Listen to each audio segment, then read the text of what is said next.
It's your boy AD back at a video. Now into this video, I'm doing what if we move went to One Piece season 2 part 4. So yes, I hope you guys will enjoy this, but before we start, I just want to say why I wasn't really uploading for the past 3 days, which I was supposed to upload like before 3 days ago, so in the weekend.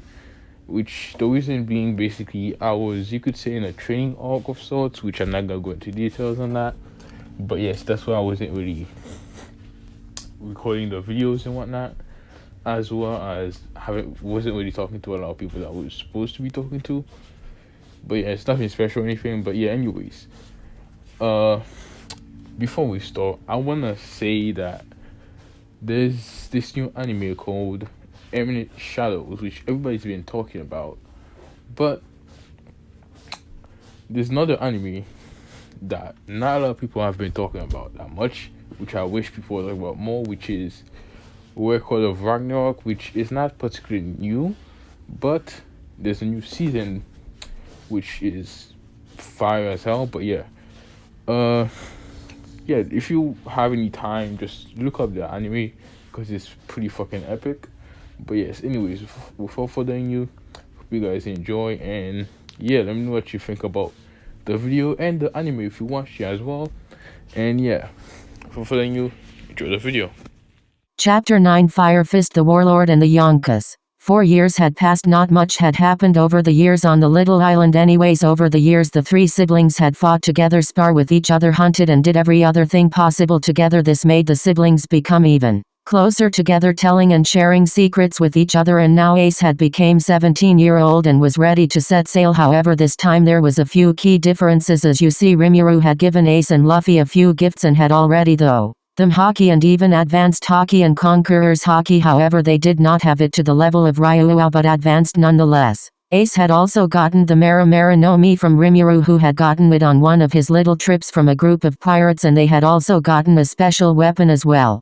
Ace had gotten a red bead necklace with a happy face and a sad face on it. This was very powerful and perfect for Ace. As you see, it matched his power, personality and more. As you see, when using it he could activate the happy face, which was like an adrenaline rush with a 5 times multiplier in his stats including his flames, and when using the sad face this would make him go into a fit of rage as the sadness turns into anger and make him get a 10 times multiplier and more as the battle goes on. However, it is difficult to control that form. And lastly, the beads can be used to add into acts such as engulfing them in flames and shooting them as a cannonball. They would come back no matter where they are unless something is stopping them, and he could control them as if a drone and even see through them much like a drone, but they were all made of a special material which is very hard to break.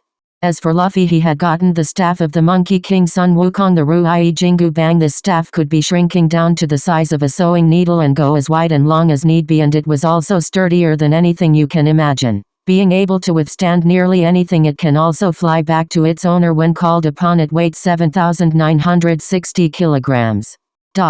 At shore nearby Mount Corvo. Take care, Ace. Right double quotation mark. Yay, see you, Luffy, Rimuru. I'm going now. Right double quotation mark. I'll be a lot stronger when I leave here in 3 years. Right double quotation mark. Good luck, Ace. Right double quotation mark. Take care. Right double quotation mark. Don't catch a cold. Right double quotation mark. You just wait. I'll make my name soon. Ace waved off his siblings and the islanders and bandits who had come to see him off. With a smile on his face, Porecast Ace left his home island and the place he had lived for the past 17 years to go off on his journey to become a great pirate, excited for the adventures to come. Back on the shore, Luffy watched as the small boat disappeared into the horizon. Haha, he's gone.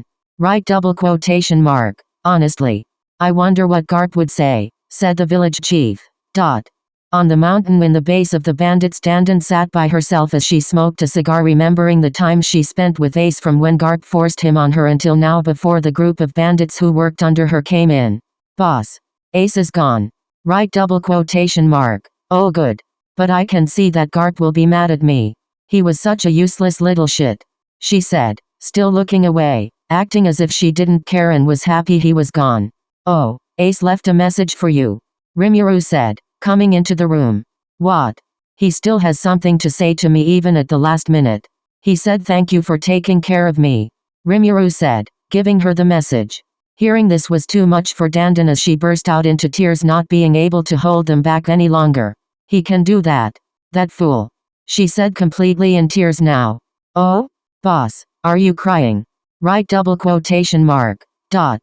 And with that the Spade Pirates were born, a powerful group of newbies running wild in the Grand Line. That brat. I can't believe he became a pirate. Garp screamed as he glared at the newspaper speaking about the Spade Pirates. "I pirate ship, I've never seen their flag," screamed the pirate group as they saw the Spade Pirates. Soon a pillar of fire rose up before crashing into them, destroying their ship, and many red beads came everywhere and burst out all over the ship and took all the treasures they had before going back to the Spade Pirate ship. "He may be new, but he's not wasting any time in gaining notoriety," said a naive soldier as he walked alongside Sengoku, the fleet admiral of the Marines, as he saw him holding a wanted poster for the rookie pirate who gained the name Fire Fist Ace. "D, where is he from?" Sengoku asked, knowing what the D was. "We haven't been able to figure that out just yet, but he's clearly got the power of a Logia," the same soldier responded. This was the type of devil fruit that Ace had gotten from Rimuru, a Logia-type devil fruit. A very powerful one. In fact, many say it is the most powerful type, as it allowed the user to become an element and so making them untouchable. Gyurarara didn't expect the terror of the Grand Line to be such a dashing young fellow, said Whitebird as read the news and wanted posters. "I hear they offered him a warlord position, but he refused," said Thatch as he looked at the news from the side as well. "How long have these boys been at this? They are practically children's. They're rushing like there's no tomorrow." And so Whitebird, the strongest man in the world, made a decision, and for the first time in a long time would make a move. On an island covered in snow and ice, the Spade Pirates moved to their destination. "Are you sure you wanna do this, Captain?" Right, double quotation mark. "It's too late to complain now. I've gotta see red-haired Shanks." Right, double quotation mark. Arriving in a cave where the red-hair pirates were staying, they heard a voice, "Spade Pirates, huh? So you're the rookie everyone's talking about. Come to say hello?" Shanks said as he shook the show off his sword, getting ready for a fight.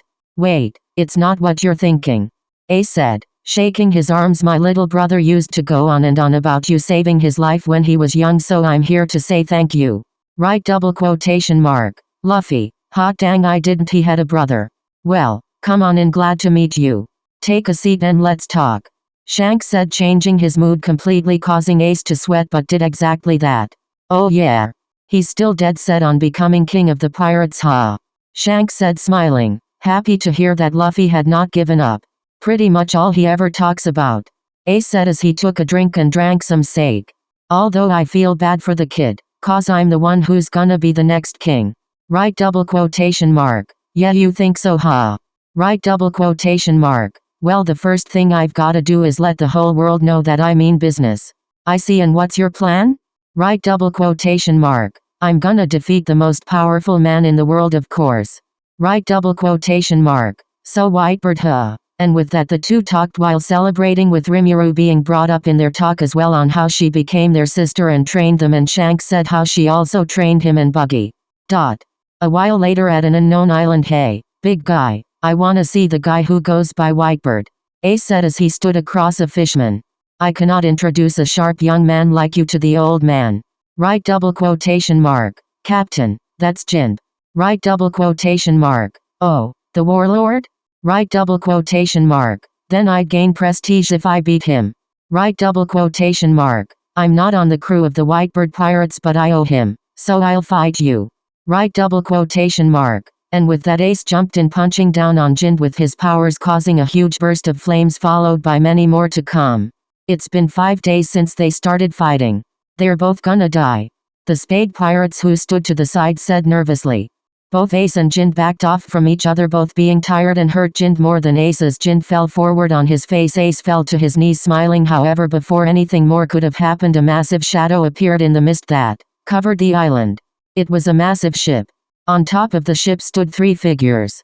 "Where's the kid who wants to take my head?" said the figure in the middle. "As you wish, I'll take you on." As the mist cleared away, revealing the strongest man in the world, Whitebird himself, with Jozu the 3rd Division Commander and Vista the 5th Division Commander.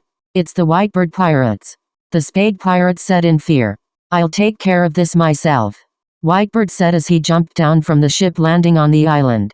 Getting back up to his feet, Ace gritted his teeth as he saw Whitebird use a burst of Conqueror Hockey to blast his crew away as he walked toward him. Flaming net. This caused a flaming wall to appear between the Spade Pirates and Ace and Whitebird. Run, you guys. Right, double quotation mark. What, are you gonna run away now? Right, double quotation mark. I'm letting my crew escape. I stand in their place. I won't run.